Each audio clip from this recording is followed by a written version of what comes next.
What's up, folks? Welcome back to TacticalTortoise. My name is Trevi, and we're going to be talking about some industry news today because we have a lot of controversy around the Dungeons and Dragons community. Not a game that I've talked about on the channel. You may have seen this going around the internet recently. I think it's trending on Twitter right now, and there are videos from a lot of different creators about this issue, but it's time to explain what's going on with D&D and why it's currently actually burning to the ground.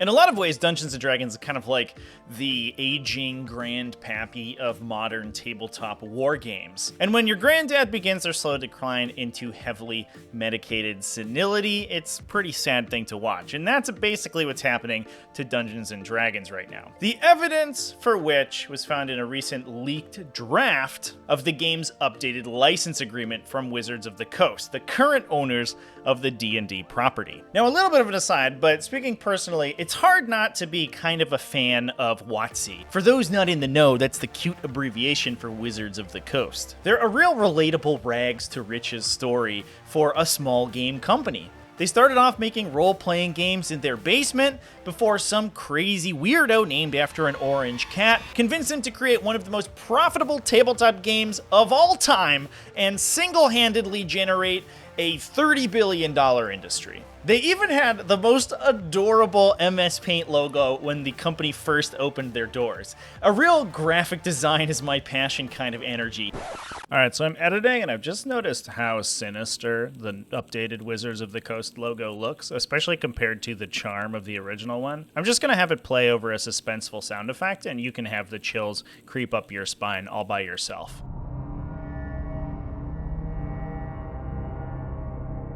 Nowadays, and especially since their 1999 acquisition by Hasbro, the company has been reformed into some sort of nightmarish, dystopian doomsday device designed to surgically extract the most money possible from Magic the Gathering players without literally killing them. But recently, the Dark Council of Coastal Sorcerers in charge of the company realized that they only had been extracting a lot of money from their second most popular brand, Dungeons & Dragons. And only a lot in this case, meaning about a paltry $800 million annually, but still a far cry from the $1.3 billion that they get from Magic the Gathering. And if you think I'm joking about money extraction for the D&D community, the CEO of Hasbro voiced almost exactly that same opinion. Also, that man's name is Chris Cox, which is fun. So with franchises like Stranger Things and Critical Role doing gangbusters and driving up the cultural stock of Dungeons & Dragons prodigiously, what's a poor, downtrodden, multi-billion-dollar business conglomerate to do? Treat the creators that have fueled the popularity of their game like direct competitors and attempt to ruthlessly crush its competition. Of course. So that gets us to the heart of this controversy, the Open Gaming License. D&D is used under what is known as this Open Gaming License, abbreviated to OGL.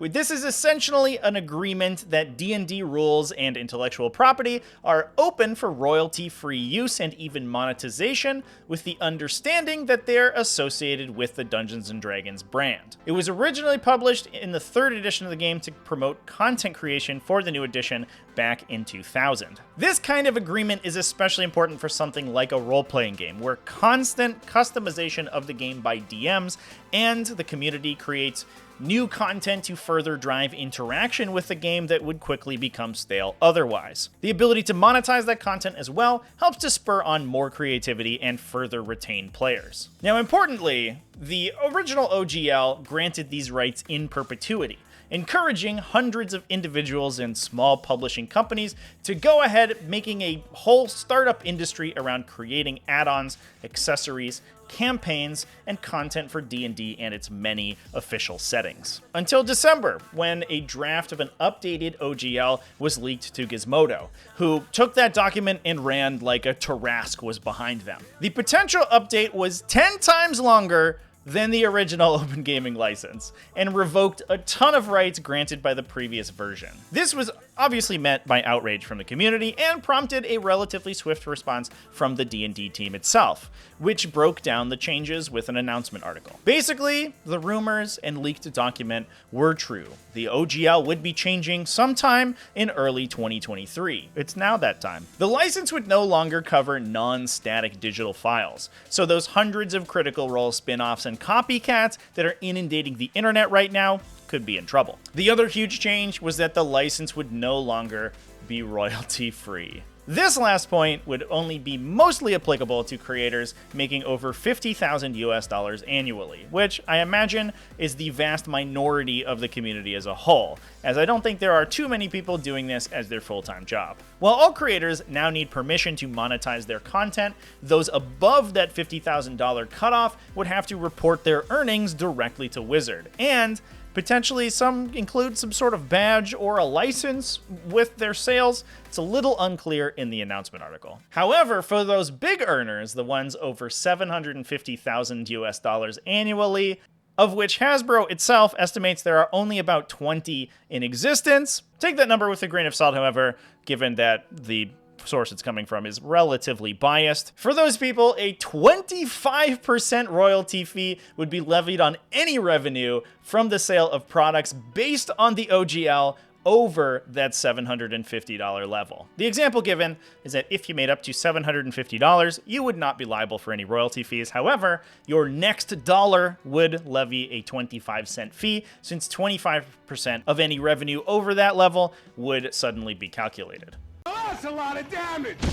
Caught in the blast zone of this momentous change are organizations like Paizo Publishing, who make the popular role-playing game Pathfinder and its spin-offs. Pathfinder was originally a spin-off of 3rd edition D&D that was, and wait for it, licensed under the original OGL. Given that Paizo boasts annual revenues of around $12 million, and given that much of that is from products stemming from that original OGL license, this would impose an annual fee on the company of between $2 and $3 million annually, effectively torpedoing their ability to be profitable. Now, in this humble creator's opinion, smaller D&D adjacent publishers like this are directly in Hasbro's crosshairs with this change. While the game still needs independent creators to keep injecting content directly into the veins of D&D hungry gamers the world over, they can't have similar but competing games nipping at their heels, especially when they're directly based on mechanics from the OGL itself. Crushing your competitors is good business to be sure, but it's at the cost of community trust and hundreds of industry jobs, so it still makes them look like enormous fucking assholes. Now, to no one's surprise, this has caused the community and industry to basically melt down. And just today, the D&D Beyond Twitter posted a cryptic response to the controversy, promising to share more soon in response to questions and thanking the community for their patience. Honestly, this doesn't sound like they're considering a revision of the policy, just an upcoming QA to dump corporate speak on the problem and hope it confuses people enough to make it go away. But given that the company has made no response beyond their original announcement, we'll just have to wait and see. Now, I think the other hilarious evolution of the situation is going to be the creation of a lot of independent and potentially superior role-playing game systems by companies that were previously publishing D&D content, but now will just have to make their own mechanics. That could actually be kind of good for the industry as a whole, given that it will promote a lot of innovation, but I think at the cost of the blow to the community that it's going to be dealing, is it worth it? I don't know. Let me know what you think of this move down in the comments. Is Hasbro the evil empire, or are they just doing good business sense stuff? Big thanks for watching all the way to the end of the video. Big thanks as well to everyone who supports the channel, either over on Patreon at patreon.com/TacticalTortoise, YouTube channel members, Twitch subscribers. All you people are great. I love you. Remember to keep it classy, folks, and have happy wargaming.